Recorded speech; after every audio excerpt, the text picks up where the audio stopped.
Betting apps promote చేసి youth ఎమోషన్స్తో ఆడుకుని వాళ్ల జీవితాలు నాశనం అయ్యేలా చేస్తున్న సోషల్ మీడియా ఇన్ఫ్లుయెన్సర్ల భరతం పడుతున్నారు పోలీసులు.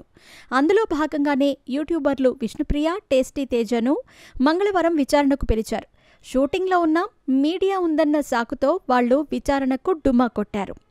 బెట్టింగ్ యాప్ ప్రమోషన్ కేసులో యాంకర్ విష్ణుప్రియకు ఇటీవల నోటీసులు జారీ చేశారు పంజగుట్ట పోలీసులు. ఈ నెల 18న విచారణకు రావాలని నోటీసుల్లో ఆదేశించారు.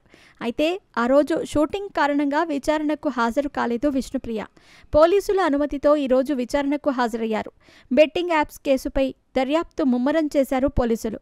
ఈ క్రమంలోనే విష్ణుప్రియకు కూడా నోటీసులు ఇచ్చారు. దాంతో ఆమె పోలీసుల ముందు హాజరైంది. అడ్వకేట్ సహా పోలీసుల విచారణకు వచ్చింది విష్ణుప్రియ. ఇక సోషల్ మీడియా ఇన్ఫ్లుయెన్సర్లను వరుసగా విచారిస్తున్నారు పోలీసులు. ఇప్పటికే టేస్టీ తేజ, కానిస్టేబుల్ కిరణ్ను పోలీసులు విచారించారు. అలాగే నటి శ్యామల, రీతూ చౌదరి, అజయ్, సుప్రీత, సన్నీ సుధీర్, అజయ్ సన్నీలకు పోలీసులు నోటీసులు ఇచ్చారు. ఇప్పటి వరకు బెట్టింగ్ యాప్స్ ప్రమోషన్పై మొత్తం 11 మందిపై కేసు నమోదు చేశారు పంజగుట్ట పోలీసులు. నోటీసులు అందుకున్న వారిలో పలువురి ఫోన్లు స్విచ్ ఆఫ్ వస్తున్నాయని తెలుస్తోంది. వినయ్ అనే వ్యక్తి ఇచ్చిన ఫిర్యాదు మేరకు కేసు నమోదు చేశారు. త్వరలో మరికొంతమందికి నోటీసులు జారీ చేయనున్నారు. ఇదిలా ఉంటే మియాపూర్ పోలీసులు టాప్ సెలబ్రిటీలపై కేసు నమోదు చేశారు. అగ్ర నటులు, హీరోయిన్లతో సహా 25 మందిపై కేసులు నమోదు చేశారు పోలీసులు.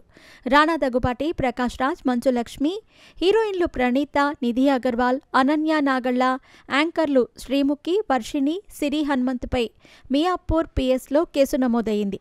వీరితో పాటు శోభా శెట్టి, అమృత చౌదరి, నయని పావని, పండు, నేహా పఠాన్, పద్మావతి, ఇమ్రాన్ ఖాన్, హర్ష సాయి, భయ్యా సన్నీ యాదవ్, శ్యామల, విష్ణుప్రియ, టేస్టీ తేజ, రీతూ చౌదరిపై కూడా కేసు నమోదు చేశారు మియాపూర్ పోలీసులు.